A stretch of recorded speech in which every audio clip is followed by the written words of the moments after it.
ربیع النور شریف میں مسلمانوں کے لیے اس خوشیاں اور برکتیں کیوں ہیں کہ اس مبارک مہینے میں ہمارے پیارے آقا میٹھے مصطفیٰ صلی اللہ تعالی علیہ وآلہ وسلم کی آمد ہوئی۔ خاتم المرسلین، رحمت للعالمین، شفیع المذنبین، انیس الغریبین، سراج السالکین، محبوب رب العالمین، جناب صادق و امین صلی اللہ تعالی علیہ وآلہ وسلم قرار حلق ہر قلب و مخزن و غمگین بن کر 12 ربیع النور شریف کو صبح صادق کے وقت جہاں میں تشریف لائے اور آ کر بے سہاروں، غم کے ماروں، دکھیاروں، دل فگاروں اور در در کی ٹھوکریں کھانے والے بیچاروں کی شام غریباں کو صبح بہارا بنا دیا۔ مسلمانوں، صبح بہارا مبارک، وہ برسات انوار سرکار آئے۔ 12 ربیع النور شریف کو اللہ عز و جل کے نور صلی اللہ علیہ وسلم کی دنیا میں جلوہ گری ہوتے ہی کفر و ظلمت کے بادل چھٹ گئے۔ شاہ ایران کے کسریٰ کے محل پر زلزلہ آیا، 14 کنگرے گر گئے۔ ایران کا جو آتش کدہ 1000 سال سے شعلہ زن تھا وہ بھی بجھ گیا۔ دریائے ساوا خشک ہو گیا، کعبے کو وجد آ گیا اور بت سر کے بل گر پڑے۔ تیری آمد تھی کہ بیت اللہ مجرے کو جھکا، تیری ہیبت تھی کہ ہر بت تھر تھرا کر گر گیا۔ میٹھے میٹھے اسلامی بھائیوں، مدنی چینل کے ناظرین اور دعوت اسلامی کے ہفتہ وار اجتماع میں پردے میں رہ کر سننے والی اسلامی بہنوں، تاجدار رسالت صلی اللہ تعالی علیہ وآلہ وسلم جہاں میں فضل و رحمت بن کر تشریف لائے اور یقیناً اللہ عز و جل کی رحمت کے نزول کا دن خوشی اور مسرت کا دن ہوتا ہے۔ چنانچہ اللہ تبارک و تعالی کا قرآن مجید فرقان حمید میں ارشاد پاک ہے، ترجمہ کنز الایمان، تم فرماؤ اللہ عز و جل ہی کے فضل اور اسی کی رحمت اور اسی پر چاہیے کہ خوشی کریں، وہ ان کے سب دھن دولت سے بہتر ہے۔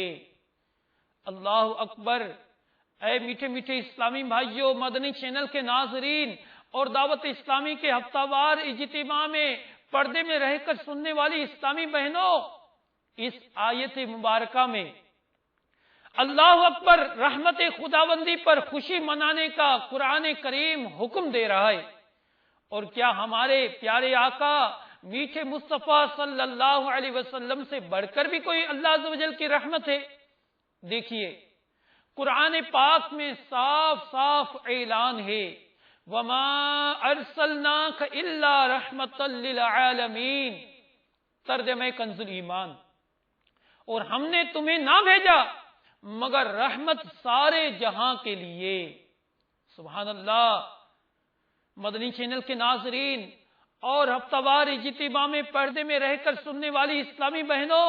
ایک آیت مبارکہ میں رحمت اور اللہ تعالیٰ کی رحمت اور خوشی پر اظہار کرنے کا حکم ہوا، اور رحمت عالم نور مجسم صلی اللہ تعالی علیہ وآلہ وسلم کے رحمت للعالمین کا قرآن پاک ہی اعلان کر رہا ہے۔ حضرت سیدنا شیخ عبدالحق محدث دہلوی علیہ رحمت اللہ القوی فرماتے ہیں کہ بے شک سرور عالم صلی اللہ تعالی علیہ وآلہ وسلم کی شب ولادت شب قدر سے بھی افضل ہے، یعنی پیارے آقا صلی اللہ علیہ وسلم کے ولادت باسعادت والی مبارک رات یہ شب قدر سے بھی افضل ہے۔ فرماتے ہیں کیونکہ شب ولادت یہ سرکار مدینہ صلی اللہ تعالی علیہ وآلہ وسلم کے اس دنیا میں جلوہ گر ہونے کی رات ہے، جبکہ لیلۃ القدر یہ پیارے آقا صلی اللہ علیہ وسلم کو عطا کردہ شب ہے، اور جو رات ظہور ذات سرور کائنات صلی اللہ علیہ وسلم کی وجہ سے مشرف ہو، وہ اس رات سے زیادہ شرف و عزت والی ہے جو ملائکہ کے نزول کی بنا پر مشرف ہے۔ الحمدللہ عز و جل 12 ربیع النور شریف مسلمانوں کے لیے عیدوں کی بھی عید ہے۔ یقیناً ہمارے آقا میٹھے مصطفیٰ صلی اللہ تعالی علیہ وآلہ وسلم جہاں میں شاہ بحر و بر بن کر جلوہ گر اگر جلوہ گر نہ ہوتے تو کوئی عید ہوتی نہ کوئی شب برات، بلکہ کون و مکان کی تمام تر رونق و شان اس جان جہاں رحمت عالمیان سیاہ لامکان محبوب رحمان عز و جل و صلی اللہ تعالی علیہ وآلہ وسلم کے قدموں کی دھول کا صدقہ ہے۔ وہ جو نہ تھے تو کچھ نہ تھا، وہ جو نہ ہو تو کچھ نہ ہو، جان ہے وہ جہاں کی، جان ہے تو جہاں ہے۔ تو مدنی چینل کے ناظرین اور ہفتہ وار اجتماع میں پردے میں رہ کر سننے والی اسلامی بہنوں،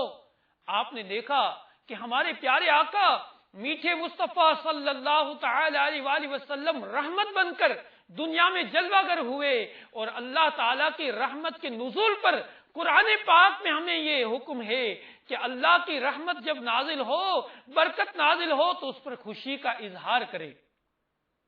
جب ابو لہب مر گیا تو اس کے بعد گھر والوں نے اسے خواب میں برے حال میں دیکھا، پوچھا کیا گزری؟ بولا تم سے جدا ہو کر مجھے کوئی خیر نصیب نہ ہوئی، ہاں مجھے اس کلمے کی انگلی سے پانی ملتا ہے، کیونکہ اس کے اشارے سے میں نے سویبہ کنیز کو، سویبہ لونڈی کو آزاد کیا تھا۔ اس روایت کے تحت سیدنا شیخ عبدالحق محدث دہلوی علیہ رحمت اللہ القوی فرماتے ہیں کہ اس واقعے میں میلاد شریف منانے والوں کے لیے بڑی دلیل ہے۔ جو تاجدار رسالت صلی اللہ تعالی علیہ وآلہ وسلم کی شب ولادت میں خوشیاں مناتے ہیں، مال خرچ کرتے ہیں، یعنی ابو لہب جو کافر تھا، جب وہ تاجدار نبوت صلی اللہ علیہ وسلم کی ولادت کی خبر پا کر خوشی ہونے اور اپنی کنیز سویبہ کو آزاد کرنے پر اس کو بدلہ دیا گیا، تو اس مسلمان کا کیا حال ہوگا جو محبت اور خوشی سے بھرا ہوا ہو اور مال خرچ کر رہا ہے، لیکن یہ ضروری ہے کہ محفل میلاد شریف گانے بازوں اور آلات موسیقی سے پاک ہو۔ تو پردے میں رہ کر سننے والی اسلامی بہنوں اور مدنی چینل کے ناظرین، پھر دھوم دھام سے عید میلاد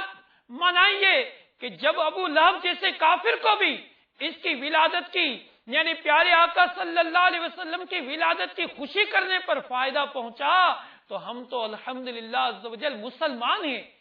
ابو لہب نے اللہ عز و جل کے رسول صلی اللہ علیہ وسلم کی نیت سے نہیں، یعنی اللہ کا رسول بننے کی نیت سے نہیں، بلکہ صرف اپنے بھتیجے کی ولادت کی خوشی منائی، پھر بھی اس کو بدلہ ملا۔ تو ہم اگر اپنے اللہ عز و جل کی رضا کے لیے اپنے آقا و مولا محمد الرسول اللہ صلی اللہ علیہ وسلم کی ولادت کی خوشی منائیں گے تو کیوں کر محروم رہیں گے۔ گھر آمینہ کے سید ابرار آ گیا، خوشیاں مناؤ غم زدو غم خوار آ گیا۔ تو مدنی چینل کے ناظرین اور پردے میں رہ کر سننے والی اسلامی بہنوں، جو میٹھے آقا